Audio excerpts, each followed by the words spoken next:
Hi guys, this is Jeff at Style Fender Racing. I'm just going to do a quick walk around of my new 24 300 XCW.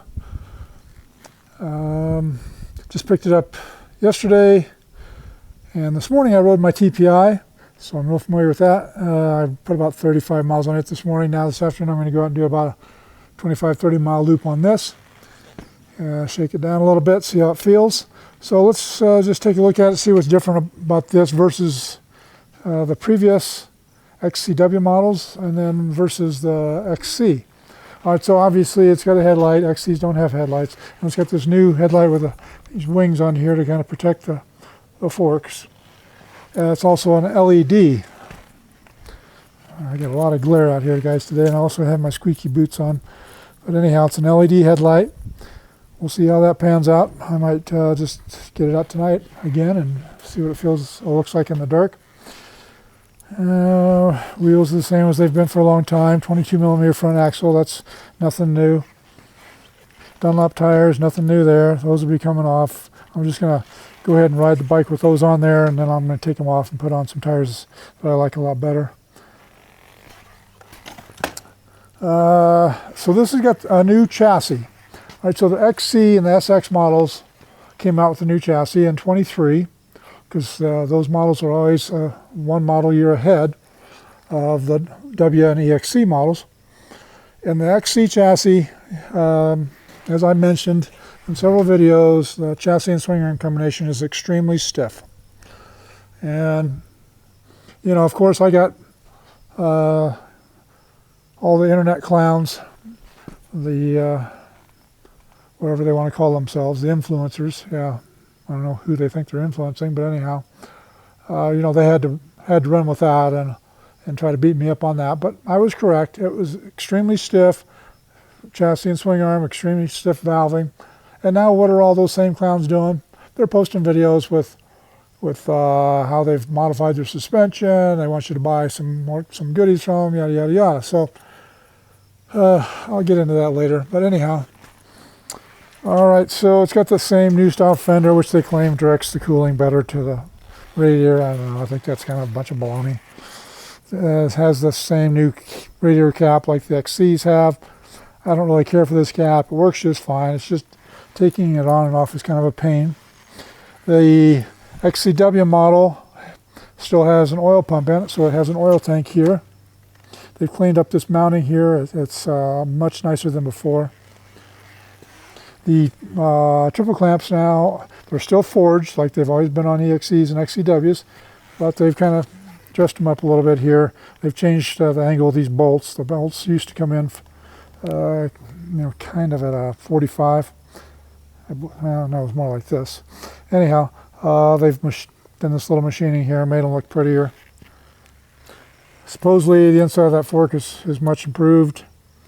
I know guys have been posting some videos saying that it's the best XCW fork that they've had so far. All right, I'm good with that.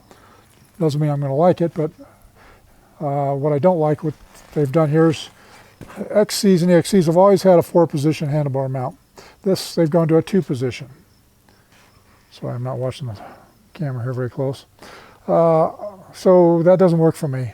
They come in the number 1 position, which means the bars are the closest to the rider. And there's only 2 positions, so I reversed them and made them in the number 2 position to make me slightly more comfortable when I'm out on the trail. I need to be in the number 4, farther forward. Let's see. Something I don't like already on this headlight. This new headlight assembly, you can see there's no rubber straps here anymore. They were always held on from a rubber strap from here back to here. These holes here are for like turn signals. But now the headlight is bolted on, and you can see right down in there,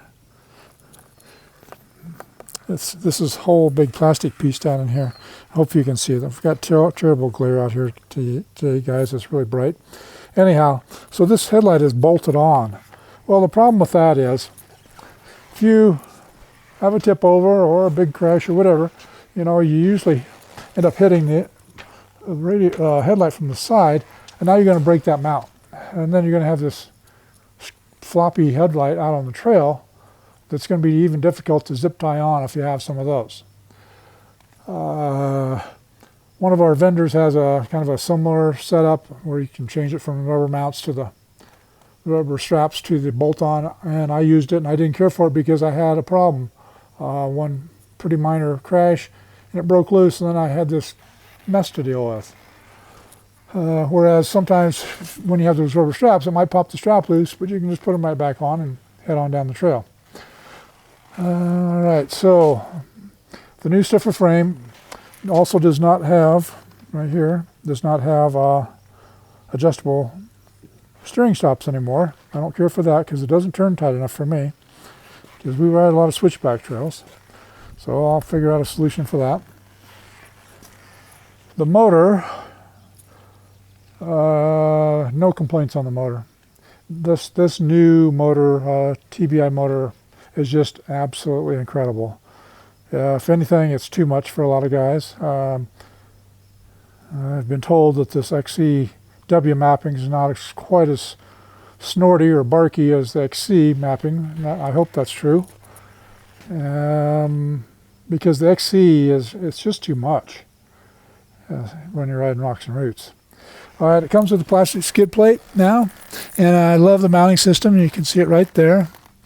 It's got that on the back, and it's got bolts in the front. So it's a slick system. The skid plate's a piece of junk. I mean, it breaks real easily. We've had lots of people break them. So that's going to come off. I'm going to put on a molecule skid plate on there. Oh, let's see here.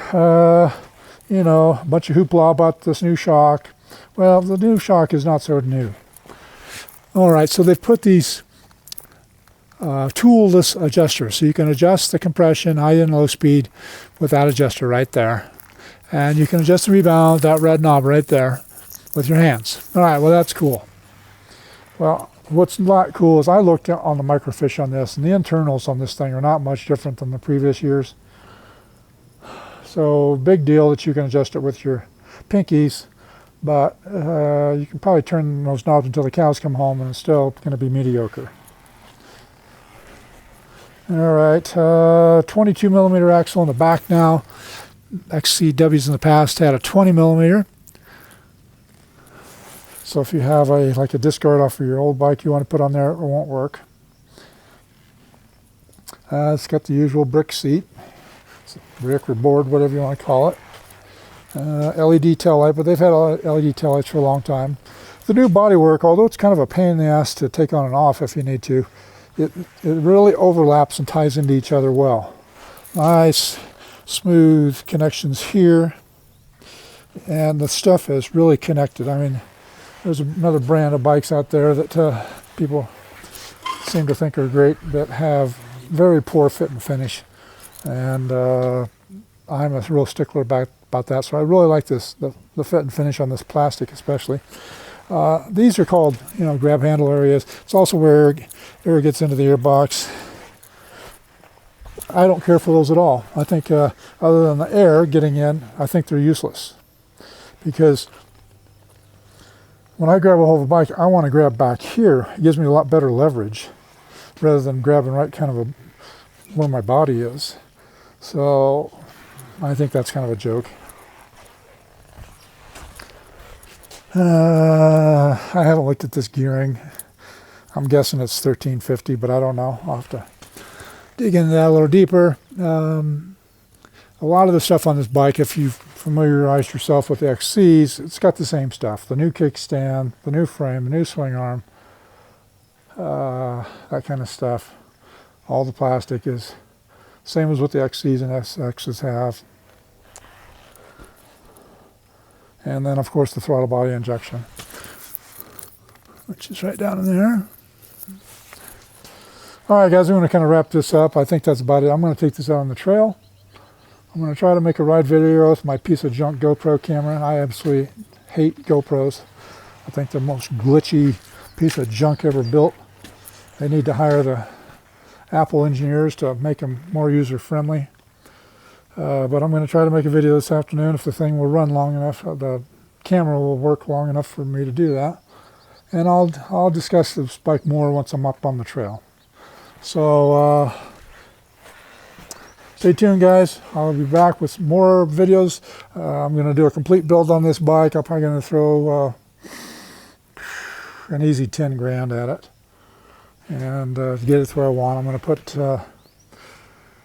different forks on it. I definitely will put our Raven forks on there and our Slavin's Mule National Shock, as well as a lot of other goodies. So stay tuned. That's all for now.